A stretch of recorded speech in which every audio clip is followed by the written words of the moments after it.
Hi, everybody. Welcome to the Module 10 Zoom session. And this is the quality improvement module, as you all know from doing your assignments. And thank you for your assignments. I have had a chance to review them and give you some feedback. I hope the feedback is useful to you. And what we're going to do tonight, I'm going to give you a little bit of a little introduction by talking about some quality improvement projects ongoing to get grounded in the real world. And then we're going to go into breakout sessions for about half an hour, 6 per group, to discuss your proposals. So you'll have an opportunity to present your QI proposal to your colleagues and then get some feedback from them. And the goal of this is not just to learn about the QI proposals and kind of give you some constructive, critical feedback of how it might, what could be some of the pitfalls, what might go wrong, what might go well, and learn about it. But I think by discussing your proposals, it'll also be useful in terms of learning about each other's disciplines, or at least I can say from reading your proposals, I found it very interesting to learn what were some of the issues, things that need to be improved upon in the various disciplines. So it gave me some insight into disciplines other than my own, besides getting ideas on what you would do in terms of a QI process. So again, so that's the format, and then after into the breakout sessions, ask people will come back together and try to share the most meaningful learnings from the different groups, kind of the aha moments that you come up in your breakout sessions. So does that sound like a reasonable format? Those of you that I can see you, head nods, yes, no, upside down. Okay, so that's the format. So first I wanted to do just a little bit of review or summary regarding quality improvement.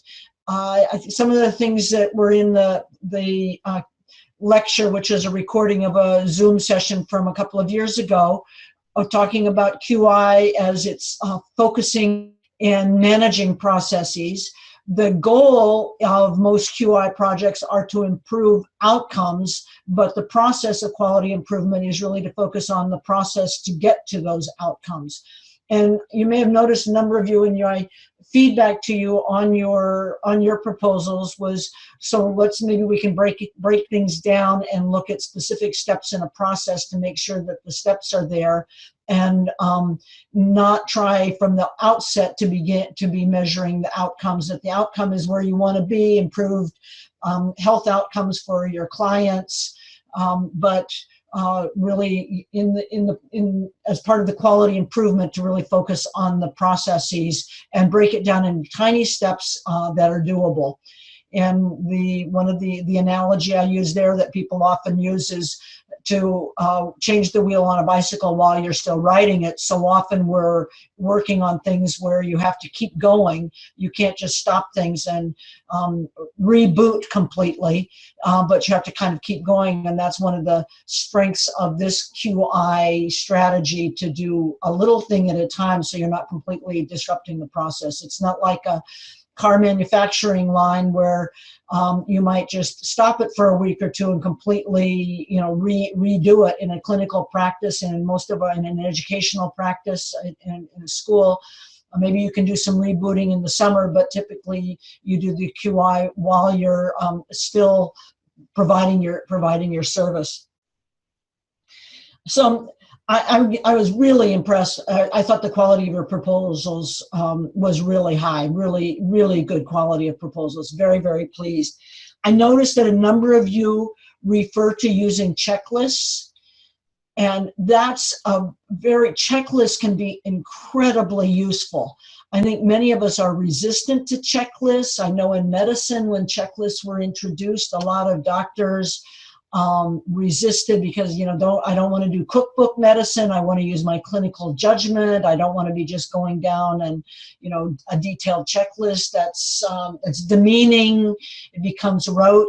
But there's been a great deal of experience and research showing the utility of checklists for standardizing care, making sure things don't fall through the cracks.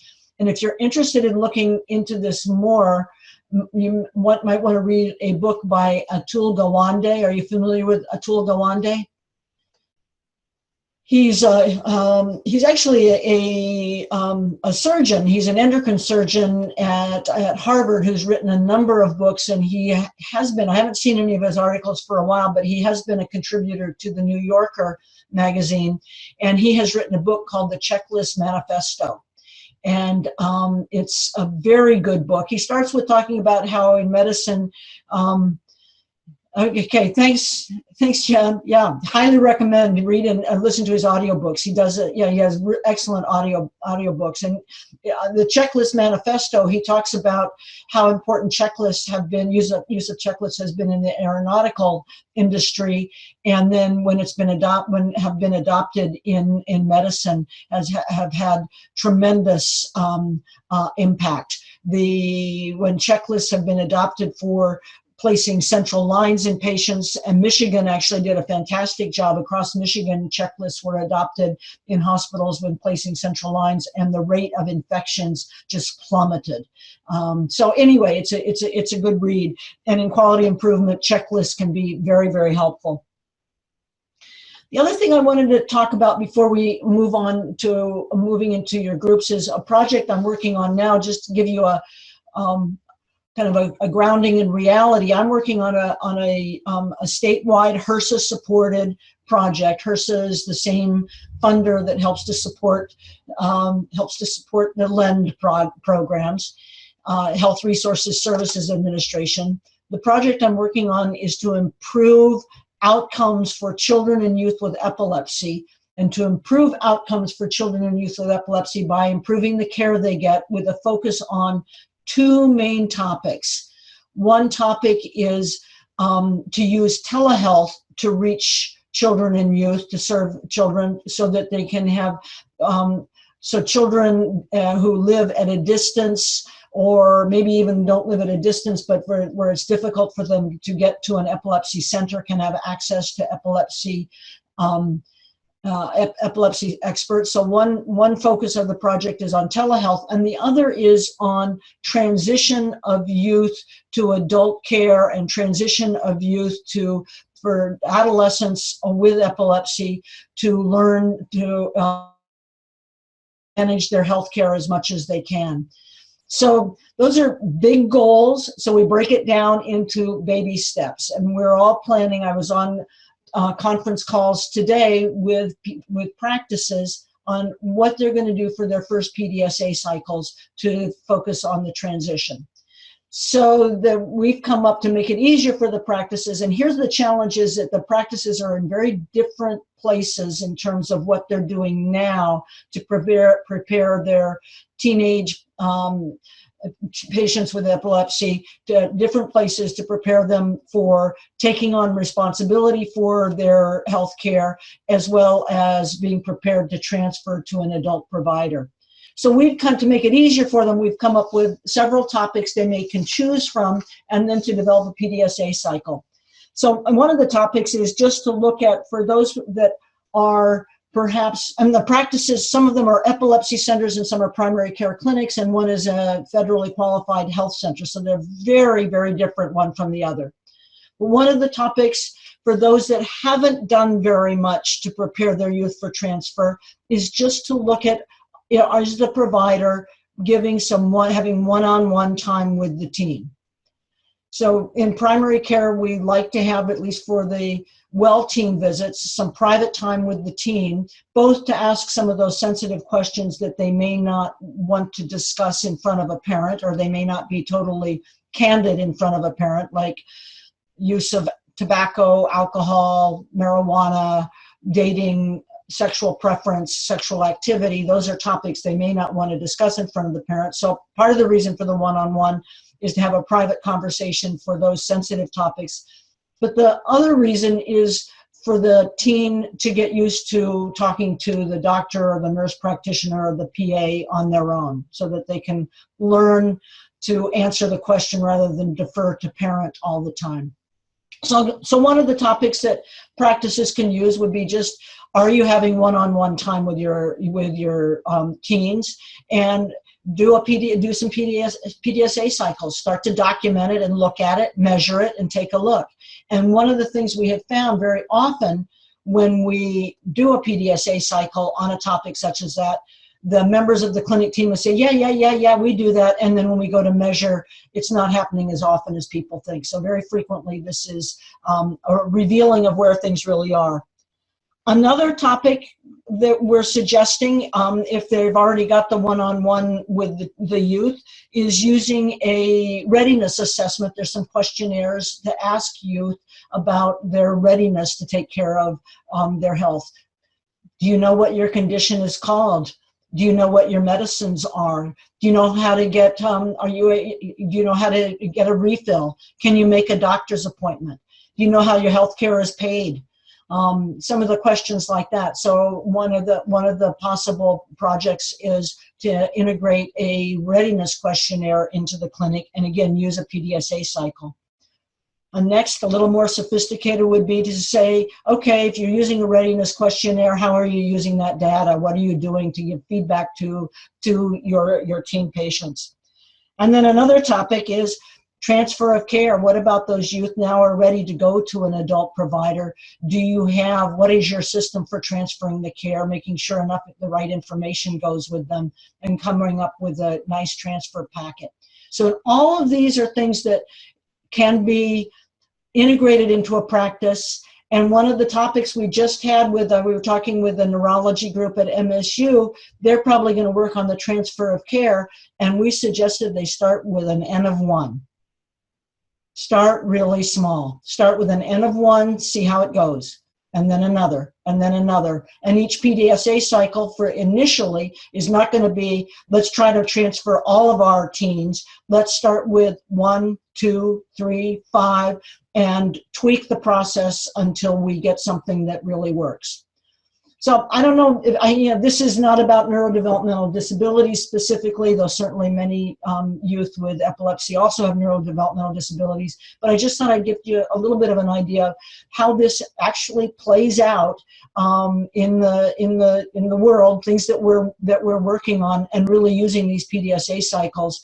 And we're in, I think, our 4th grant cycle for the children and youth in epilepsy, having focused on different QI projects with great success in changing practices one little step at a time. So I hope that inspires you, because I know a number of you identified some pretty significant issues you thought could use some quality improvement, and work on it, there's a good chance of success. I'm going to use that for a segue. One of the things to think about as you try to move forward on quality improvement is think hard and work on setting up an inclusive team as you get going. You really need buy-in, and in most clinical practices or educational practices, or if you want to change something in a system, you've got to get all members of the team working. If you only have it, one of the pitfalls for quality improvement projects is to rely too much on a champion who is passionate about a new process and takes it on as his or her new process. If that individual moves on, it frequently just collapses if no one else does. So you really want to spend your time at the beginning making sure everybody's on board. A lot of that is understanding the why of the quality improvement. Why do we need to do this? What's the impact? Why do we care about it?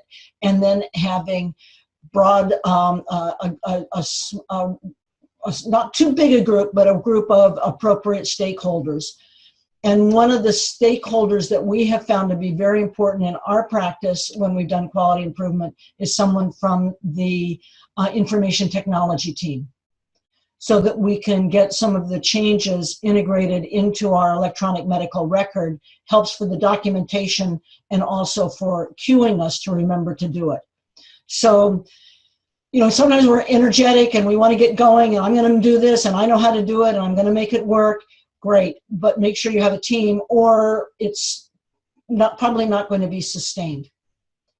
So let me ask for any feedback or any comments on what I just said before we move into our breakout groups. Any comments or feedback? Just remember to unmute yourself and add your feedback, please. I guess we're ready to go into groups. Sound all right? So we'll take it about 30 minutes. It'll be, is everybody on now, Mike? Do we have all the trainees? I haven't been counting. Yeah, yes, okay. We do. So we'll have 3 groups of 6 and spend a little bit of time in the group. Each one of you will should present your proposal. You can kind of find out whether your colleagues have had a chance to read it. They've been up on the discussion board, most of them. Present your proposal, the why and the what, and then elicit some feedback, both positive and then also critical. Where do you see some of the pitfalls? What might go wrong? How might you tweak it? Yeah, so we'll put you into 3 groups and just have your conversation, your discussion. Need is asking, can mentors? Yes, all the mentors that are on and faculty, you've been put into groups as well. So I encourage all the trainees to pick the faculty and mentors' brains as well, and their feedback is valuable. I'll pop into the rooms in about 30 minutes just to see where everyone's at. We can always extend the time a little bit if everyone's still having discussion. That's about it. You good to go, Jane? Yep, I'm good to go. Okay, so I will open the rooms here, and we'll see you all in a bit.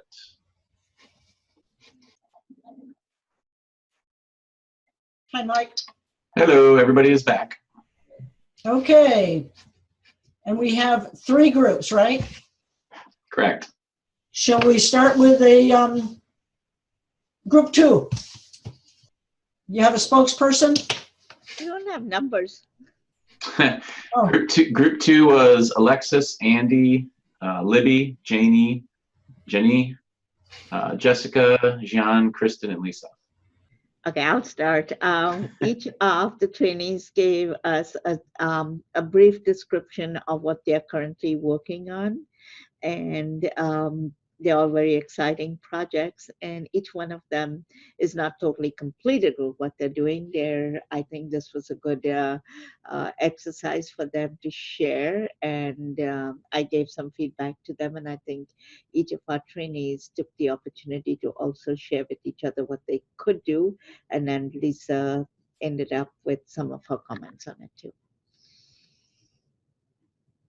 I'll let the trainees tell you each if you want them to give you 1 minute what they have, but I'm also looking at the time and you have 2 other groups, so I'm not sure how you want to proceed. Were there any kind of generic lessons or aha moments, not necessarily individual projects? Because people can look at each other's projects on the discussion board too, if you want to see more, but any... I found a couple themes coming across, which I think for me, as not having gone on the discussion board, was like other things that we can do to impact legislation to make some of these changes that are being proposed. Because, I mean, example, a couple of the trainees are suggesting things be sent back to the pediatrician's office. With medical records and privacy issues, how do we get something like that going either from the parent to the physician or from the physician going backwards to the school? What are some of the privacy issues that might be in play here, and how can we avoid any kind of repercussions from making those kind of recommendations more open and not knowing what HIPAA rules would come into play here?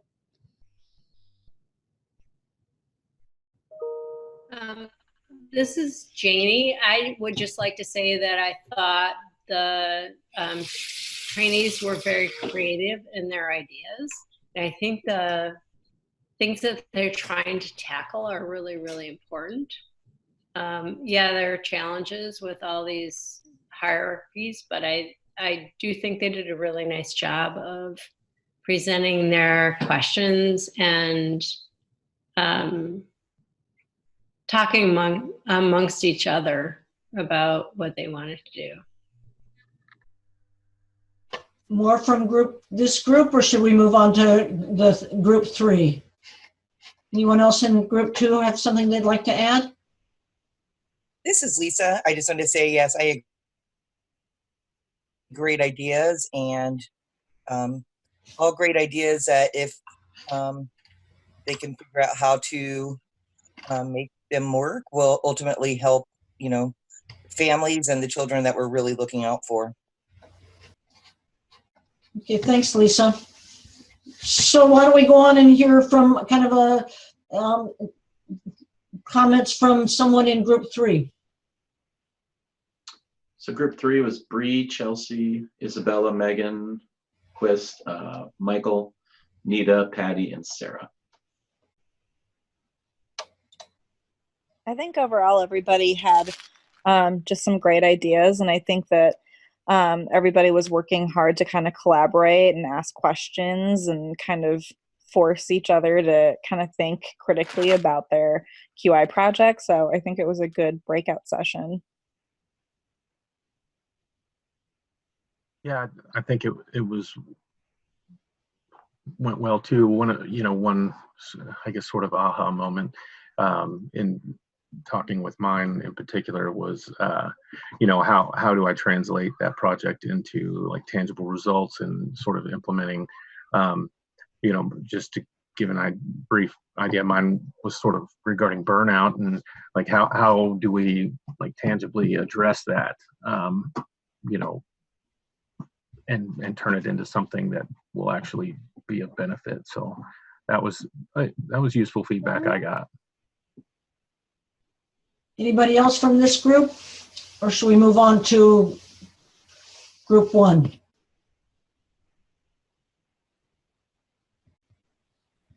Okay, well, why don't we move on to group 1? I think, Carrie, you were going to speak for the group, though others may have something to add. Yeah, I wrote down some of our notes. So some of our takeaways, things that we found important were just to keep in mind how important having all 4 components of the AIM statement are. So having the who, the what, the when, and the how. And then also not just keeping in mind the end goal, but breaking it down into smaller steps along the way, such as checklist or something like that. A couple mentioned it's important to start small, like with an N of 1, and then tweak along the way. Interdisciplinary teams are important. And something that I thought was important was just to remember it's about patient outcomes, but it's more about the implementation process itself. So remember to focus on the actual implementation process, even though we all ultimately want better patient outcomes. Let's see. So as far as the balance measures go, just keeping in mind possible unintended consequences that you might be introducing as you're introducing your new process or plan, and just look out for those. And I think that's it. Thank you. Nice summary. Does anyone else in our group have something they wanted to add?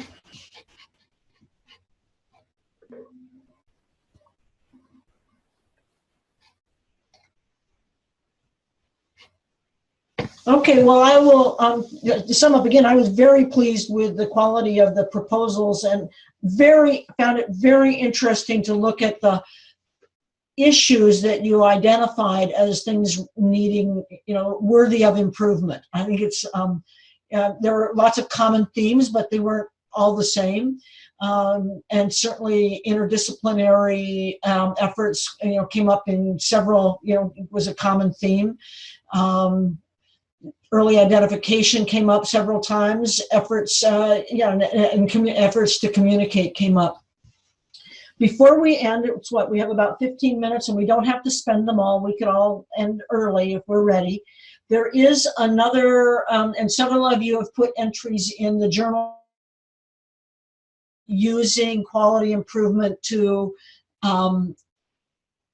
decrease disparities in healthcare and improve health equity. And I'm wondering if before we close, if anyone has something that they wanted, we had a reading about that, and I think many of you commented regarding your proposals, ways in which that your particular improvement could improve health equity, or at least break down some of the disparities. Any thoughts? Is this kind of a more general theme of quality improvement as a tool to address disparities in healthcare? I can mention one of mine. So for those of you that were not in my group, I chose a nonprofit inclusive childcare therapy tutoring preschool center. And it's located in a pretty rural area. And so measuring developmental milestones and kind of having a process in place to measure progress for our clients is important.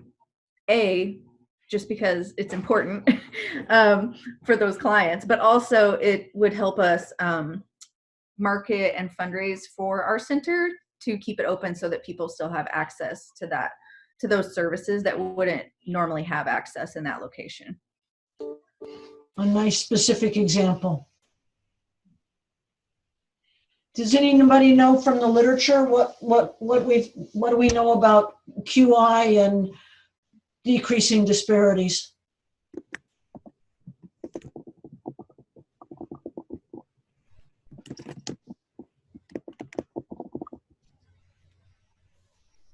No, I am not an expert. This is not my field of study. I'm not an expert in it, but some of the things I've read is that there have been disappointments in terms of decreasing disparities using quality improvement projects. But I also know that they're specifically using checklists can be helpful in decreasing disparities, at least in medical care, because physicians using clinical judgment frequently draw on their implicit biases and make decisions for their patients that are not based on the facts of the patient's presentation, but more on how they look, gender, race, socioeconomic. So there is evidence that using checklists, feeding the information in and coming out with a plan based on a checklist tends to be more accurate or more standardized across individuals versus drawing on clinical judgment, which very frequently brings in unseen prejudices. Not intentional withholding care from someone, but just making some decisions. Oh, he won't be able to do it because he's poor or something like that. So there is evidence for checklists, but the broader, I think there's been significant disappointment in using QI strategies for improving health equity. The health equity, it's a challenge. It's multifaceted. It's a huge challenge to improve health equity. And perhaps some of the other faculty on the Zoom have something they'd like to add to that if trainees don't at this point. Barbara or Janie or Jenny, Lisa. I don't know who else was on. I didn't notice everybody. No comments. One of the challenges is so often with our quality improvement projects, we're targeting the individuals, the families, the patients that come to us, and not the ones that don't walk through our door. That's one of the challenges in disparities in equity. Barbara, did you have a comment? Just really quick, I happened to have a conversation with a colleague today about work he's doing using shared decision-making framework that kind of takes where education is provided by the provider, goals and sort of quality issues are assessed from the patients.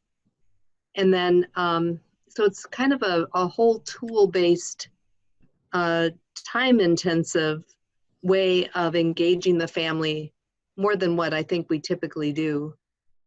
He uses it in a disorders of sexual development clinic around important surgical decision-making issues or medication issues. But he really reported really great outcomes in terms of the family's engagement, if used properly. So I don't know. It was new to me. Thanks. Thank you. Anyone else? So does anyone have any wrap-up comments? We could actually end the meeting a few minutes before 7. Does anyone have any comments? Well, Thank Jamie. you, Jane. Okay, thanks. Thank you. I think this is really good, and I think the issue of quality improvement is important and complex. And I think every situation that you find yourself in is different.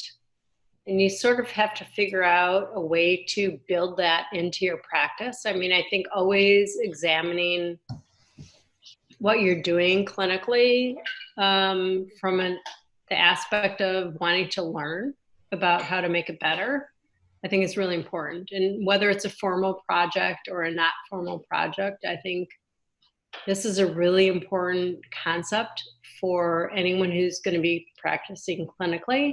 I think you did a great job of presenting that, so thank you. And I think the trainees did a great job also in thinking about this. It's complicated. Thanks, Janie. Yes, it is complicated, and this module had quite a bit of work to it, didn't it? Coming up with this proposal, this was a lot of work. So thank you for putting in the effort. And I hope that some of you get a chance to carry this out. And perhaps some of you can use this. I think it was Haley who commented that her life project is building on her QI. The same is overlapping with the QI proposal. I hope some of the others, perhaps some of the rest of you, but this is related to your life project, so you can, even move it forward by continuing to work on it. Well, we'll end there. I will be reading your reflections soon, not immediately. I've got a lot of clinics the next couple of days, but the next activity I'll try to get to before too many days go by. And I thank you very much. And let me turn it over to Mike in case, Mike, you have any announcements for the group. I'll put you on the... Not necessarily, just Module 11 is open. So you can check that, start checking that out once you wrap up what you have to do with Module 10. Also the family visiting program. I know Lisa's been getting in touch with folks. Lisa, is there anything you wanted to just announce at all? I know you've been getting in touch with everyone over the last few days. Yeah, I just want to thank everyone for their patience.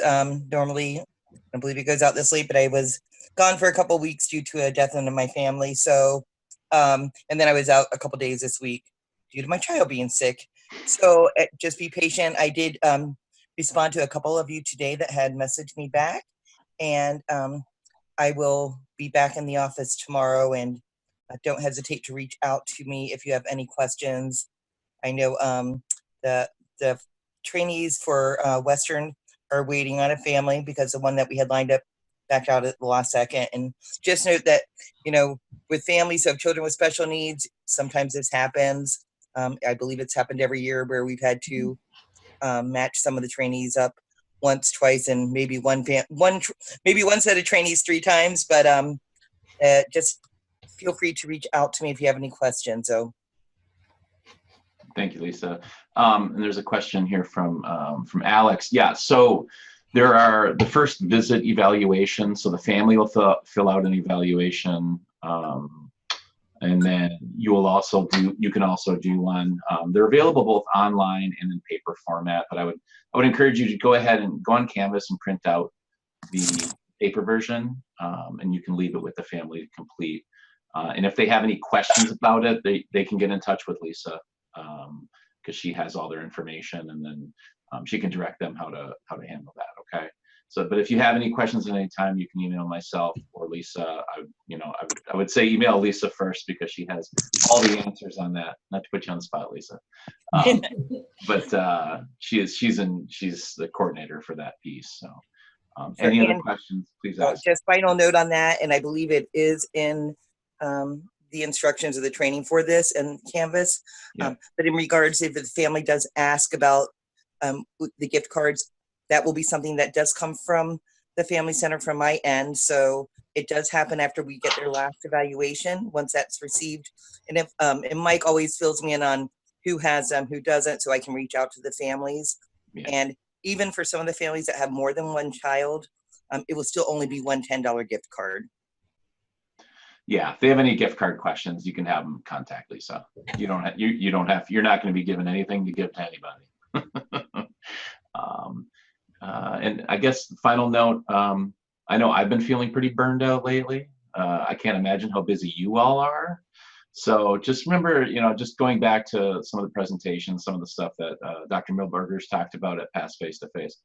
Take the time, relax, okay? When you get off the Zoom session tonight, don't do homework, don't do anything. Just go play a video. I'm gonna go play video games with my daughter and maybe play guitar. So I'm not doing anything tonight. So just remember, if you aren't taking care of yourself, you cannot take care of anyone else. Okay. So with that, everyone has. And let me second to that, that if you have not written your reflection for activity number 5, I don't want you to write it tonight. Yeah, Jane says she's gonna be in clinic for a few days, so that buys you a couple, Yes. 48 hours. So. Yep, easily 48 hours. Yep. So, Yeah. there's been some questions as to, I didn't finish something from module 9. Well, you can always go back and do it. This is not like a term specific course. This is a cumulative process over the course of a year. So, of course, any questions, let me know. Okay. Good. I like silence. Everybody have a good night. We'll see you soon. Next Zoom session, I believe, is on the 25th. So a couple weeks. Okay. All right. Thank you. Have a great night. Thanks, Jane. Thank you. Bye-bye. Yeah, bye-bye. Bye. Bye-bye.